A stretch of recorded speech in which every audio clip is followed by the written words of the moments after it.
सकाळी लवकर पहाटे योगासनं करायची असतील तर खरं तर त्याची तयारी आदल्या रात्रीपासूनच करणं गरजेचं आहे।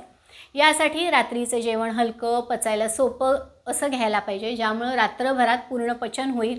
रात्रीची झोपसुद्धा शांत, गाढ आणि पूर्ण समाधान देणारी अशी झालेली असेल तरच आपण सकाळी योगाभ्यासासाठी अगदी फिट आणि फ्रेश असू शकतो। योगाभ्यासाच्या आधी कोणतंही धावपळीचं काम किंवा अगदी जॉगिंग, स्विमिंग, इतर हेवी व्यायाम करू नयेत।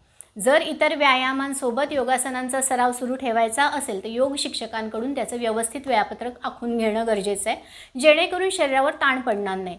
सगळी एनर्जी, सगळी ताकद योगासनं करण्यातच गेली आणि आता दिवसभर थकवा जाणवतोय अशी अवस्था आपली होणार नाही। योगाभ्यासाच्या आधी आपले प्रातःविधी आटपून, म्हणजे टॉयलेट युरिनचं काम आटपून, हातपाय चेहरा स्वच्छ धुवून, कपडे स्वच्छ घालून योगाभ्यासाला सुरुवात करावी।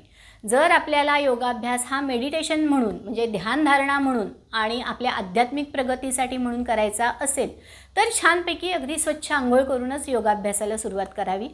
पण जर व्यायाम म्हणून आपण योगासनं करणार आहोत तर योगासनांनंतर स्नान करायला काही हरकत नाही, पण योगासनांच्या आधी अर्धा तास आणि योगासनानंतर अर्ध्या तासानंतरच आंघोळ करायला हवी।